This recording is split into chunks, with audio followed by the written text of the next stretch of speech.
जो कलयुग का आगमन, कलयुग कहां से आया, कैसे आया, और राजा परीक्षित को कैसे स्वर्ग धाम की यात्रा हुई, कैसे उनको पापों से मुक्ति हुई, एक कथा प्रसंग अंतिम दिवस की कथा है।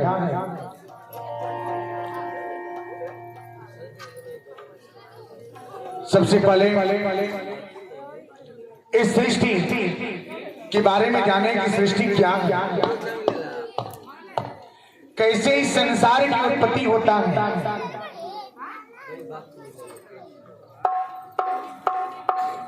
जब जगत पालन, जब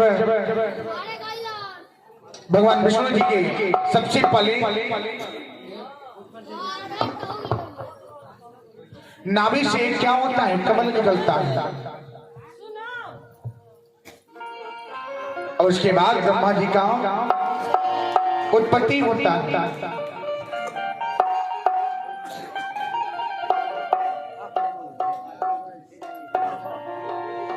और उसी के सृजन से महेश भगवान शंकर जी की उत्पत्ति होता है। यानी ब्रह्मा विष्णु महेश ये तीनों क्या है, एक ही है। ये तीनों लोग एक ही हैं। यानी कि जो संसार के रचने वाले हैं उन्होंने अब क्या किए, देखिए संसार को कैसे उत्पत्ति होता है। ब्रह्मा विष्णु महेश क्या है, एक ही है। कोई बोलता है महाराज जी मैं राम जी का नाम लूं कि कृष्ण जी का नाम लूं, कि मैं भगवान शंकर जी का नाम लूं। अरे किसी का नाम लीजिए, उसमें कोई भेद नहीं है, कोई भेद नहीं है। सब तीनों लोग क्या हैं, तीनों एक ही हैं। कोई हरि कहता है, कोई नारायण कहता है, कोई गोविंद बोलता है, कोई राधे श्याम बोलता है, कोई राम बोलता है, कोई भगवान जी के नाम से शंकर जी पुकारता है, कोई भोलेनाथ बोलता है। ये क्या है, तीनों एक ही है। जिनका नाम रखेंगे उसी जगह पे पहुंचेगा जहां पे जाने का है। अगर आपको यहां से गोरखपुर जाने की मार्ग बनाया जाए तो सबसे पहले अपना मार्ग पकड़ेंगे कि हमारा सरल मार्ग कौन सा है। ये गांव की मार्ग को पकड़ करके जाएंगे कहां पे, जहां से आपको साधन की व्यवस्था होता है। उस साधन का उपयोग करके आप सीधे कहां चले जाएंगे।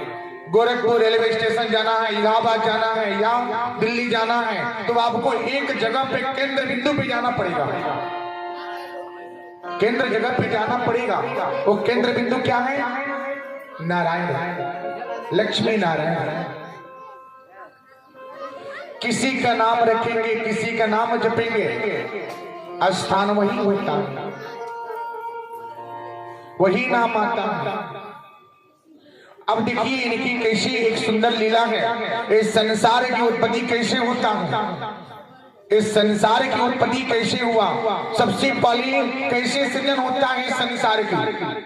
सबसे पहले कौन आया, कौन यहाँ पे आया।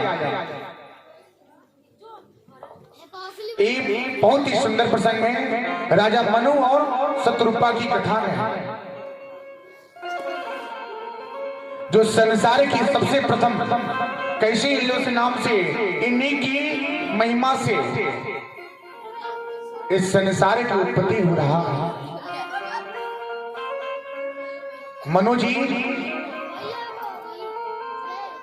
और शत्रुपा जो हैं, इन्हीं के कृपा से ही संसार चलता है। आज आप हैं, हम हैं, सब लोग बैठे हैं, बस उन्हीं के आशीर्वाद से ही सब कुछ है। एक बार मनु जी नदी तीरे से क्या किए, कमंडल में जल लेते हैं। जब जल लिए तो उस जल में क्या हुआ, देखिए सुंदर लीला भगवान की, कितना सुंदर ये लीला है। मैंने आज ही इसको पढ़ा है और ये मत्स्य पुराण की कथा है।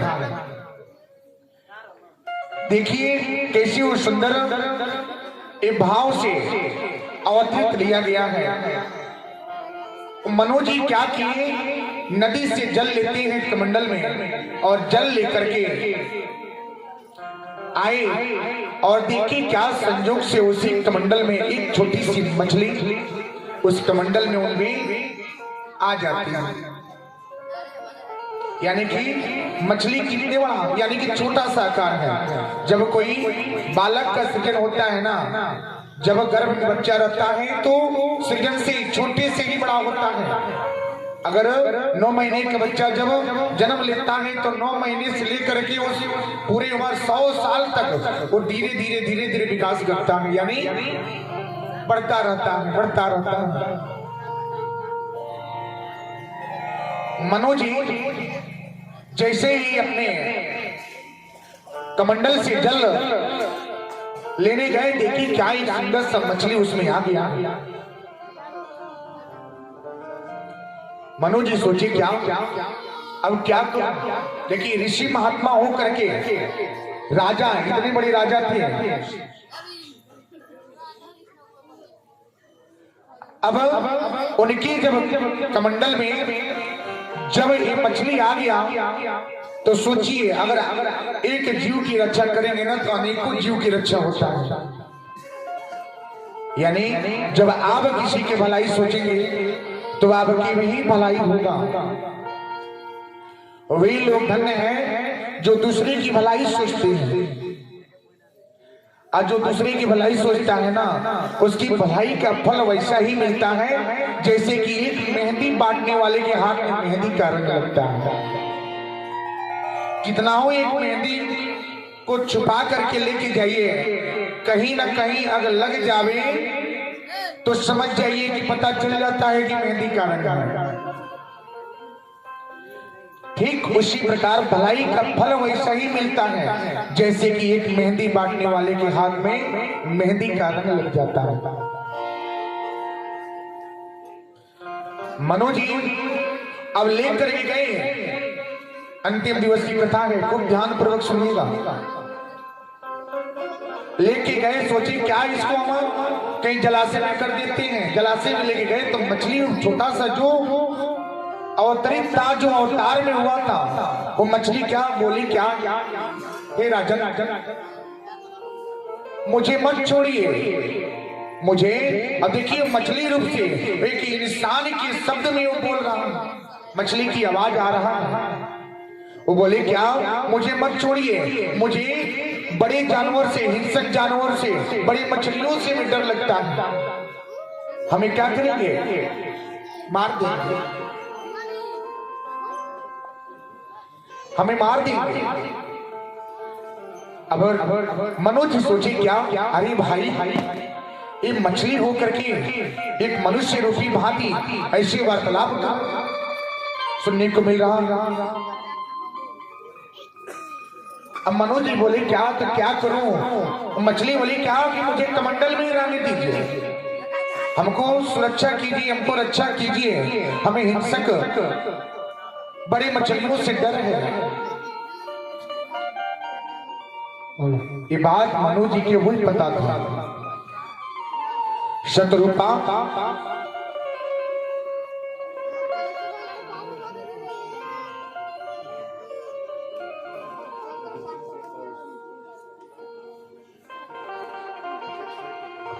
हेलो, बहुत खुशी की बात है। मध्य टेंट हाउस 101। अब अपने कमंडल में रख करके अपने आश्रम में अपने पास रखते हैं, एक जगह पे रख देते हैं।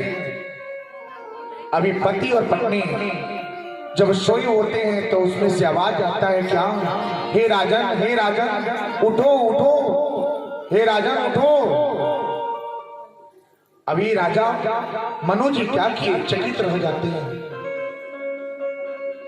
चकित रह जाती है। भाई आवाज कौन दे रहा है। जब उठ के दोनों जने देखी क्या कि उसी कमंडल से आवाज आ रहा है। जब मनोज जी वहां पहुंचे देखी क्या कि मछली की जो आकार छोटा था वो कमंडल की भांति, यानी कि उस कमंडल का आकार पकड़ लिया, कमंडल का आकार पकड़ लिया, यानी कि बड़ा हो गया। मछली बोला क्या, मछली के मुख से आवाज आया, कि हे राजा, मुझे यहाँ से निकालिए, कहीं दूसरी जगह रखिए, मेरा यहाँ पे दम घुट रहा है। यानी कमंडल की आकार का वो मछली, छोटा सा मछली बड़ा हो जाता है।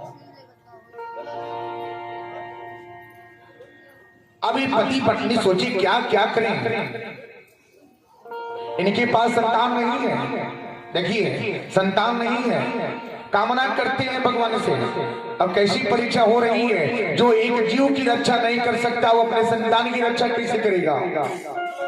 जो एक जीव अनबोलता, जो जीव की रक्षा न करे, वो अपने परिवार का परवरिश भी नहीं कर सकता। अब मनोज जी सोचे क्या क्या करें, क्या करें इसे। अब लेके गए, उनकी पत्नी बोली क्या करेंगे, कहीं रख दीजिए। मनोज जी बोले क्या नहीं, इसे कहीं एक अच्छे जगह पे रख देते हैं, जलाशय में रख देते हैं जहां पे जल होता है। मनोज जी उस मछली को जलाशय में डाले और डाल करके जैसे ही अपने घर में प्रवेश होते हैं, जैसे मछली का आकार उस जलाशय के भांति हो जा रहा है, जलाशय की भांति हो जा रहा है। सोचिए, वो कोई साधारण मछली नहीं है, कोई साधारण मछली नहीं है।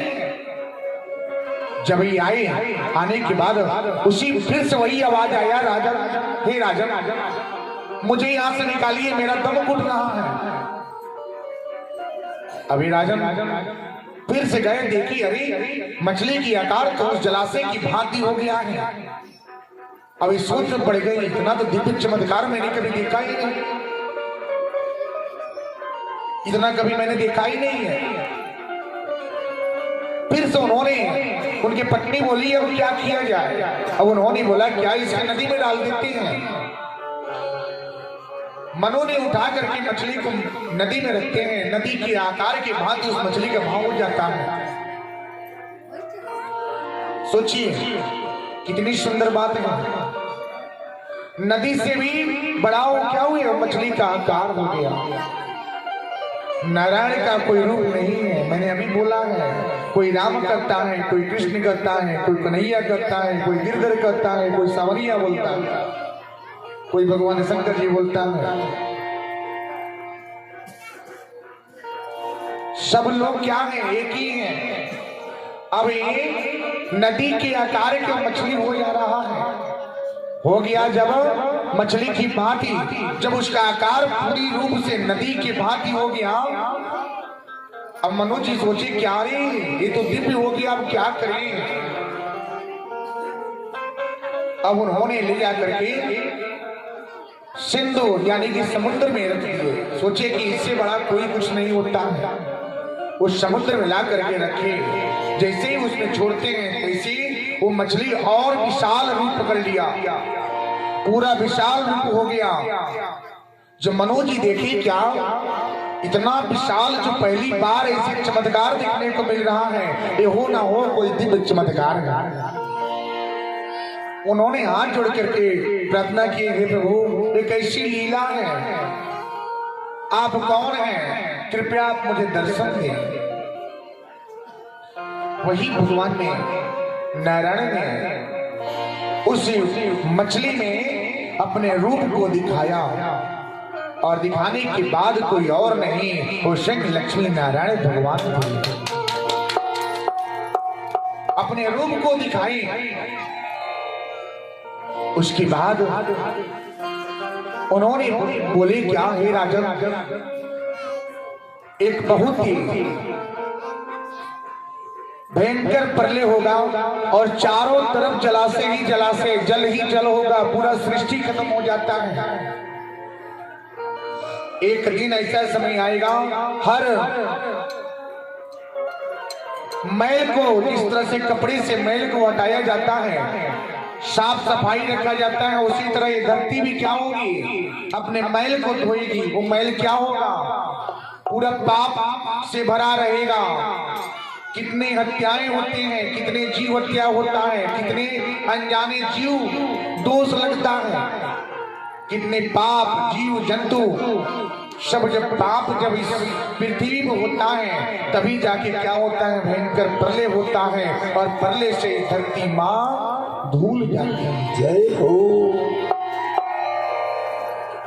भगवान जी ने बोले क्या हे मनु, एक समय ऐसा आएगा, वो समय आ रहा है, कुछ दिन के बाद इस संसार इस सृष्टि ये प्रलय होगा और चारों तरफ जल ही जल होगा। पूरा संसार क्या होगा, खत्म हो जाएगा। फिर से जिस तरह से वृक्ष के पत्ते, जिस तरह से फूल के एक फूल टूटता है, गिर जाता है, फिर से उसी जगह पे नए फूल का सृजन होता है, उसी तरह ये संसार होगा। पुराने जो रहेंगे, जो पाप से भरा रहेगा वो धुल जाएगा और फिर से संसार की सृष्टि की रचना होगी।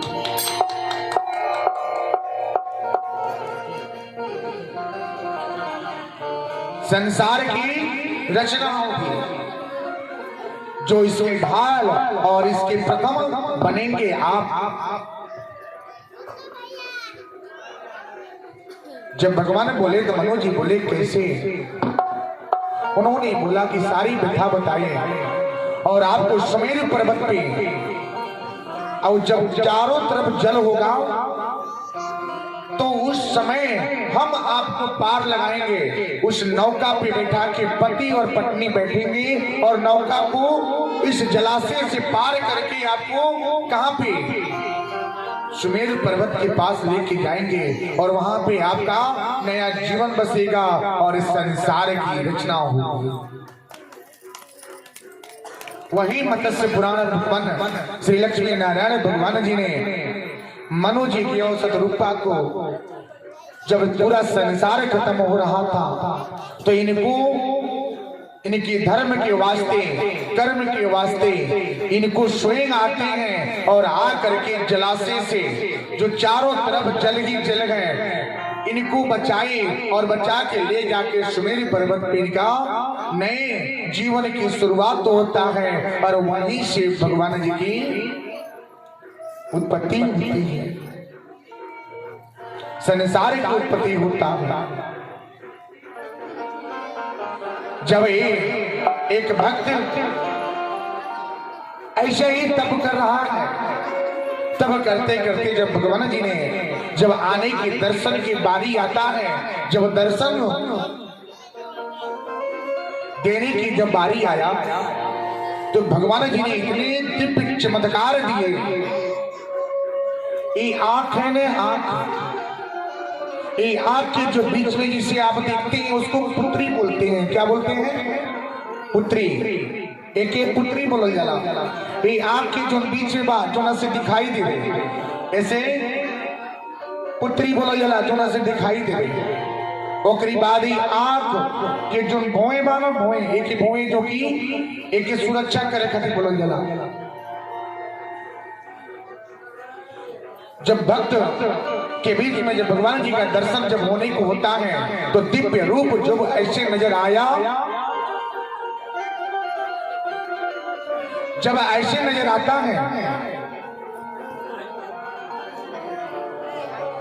अब पुत्री बोलती है क्या?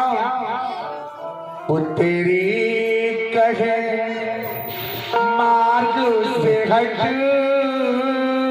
जा,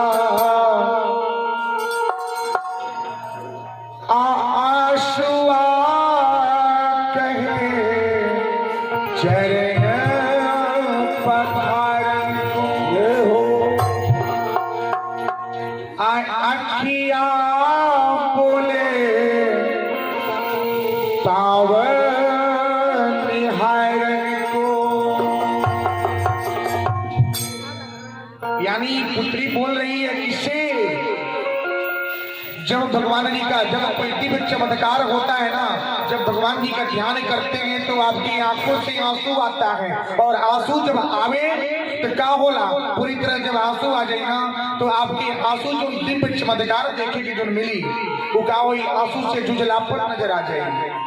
जब जुझलापन नजर आई तो क्या हुई, तो आपके मन में हुए आंख बोलती है का, पुत्री बोलती है आंखिया से, पुत्री कहे हट जा मार्ग से। यानी कि जो भावे है, ये भावे धप रही है, पुत्री बोल रही है भवन से, कहा मेरे मार्ग से हटो, हम भगवान करना चाहती हूँ। अब आप क्या बोलती है? अखिया आंसुआ कहे, बताओ आंसू आंसुआ कहे, चरण पखार को अखिया कहे, पावन हरण को। बोले क्या? एक दूसरे से कह रहे नाना पले हम। पुत्री बोलती है हम देखेंगे, आंसू बोलता है उनकी खुशी में उनके चरण धोएंगे, और आंख बोलता है क्या? हम उनको सर से लेके पांव से लेकर के सर तक एक टक देखेंगे कि भगवान की सुंदर छवि कैसा है। ऐसा दिव्य दर्शन जब भक्त को हुआ, उसका जीवन तो कृत हो गया। लेकिन कैसे कृत हुआ? जब सच्चे मन से आराध्य करके जब भगवान जी की तपस्या किया। क्या मनु जी ने 30,000 वर्ष तपस्या किए हैं? 30,000 वर्ष कम नहीं होता है।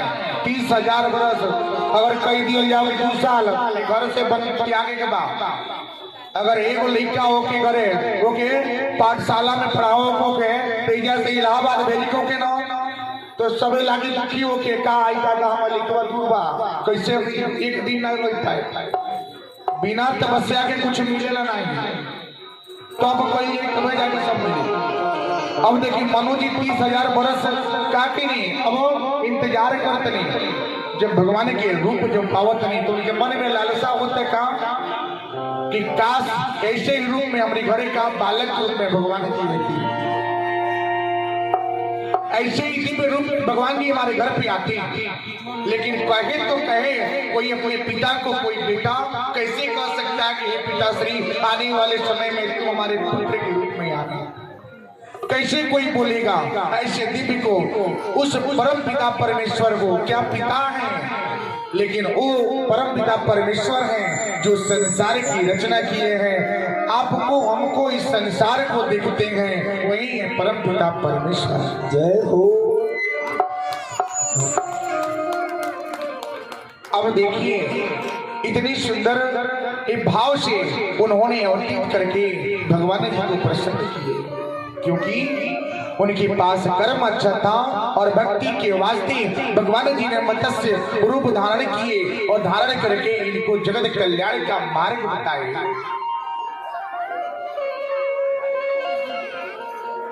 तो श्रीमन नारायण नारायण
कान्हा जी का नाम सब मिल बोलो।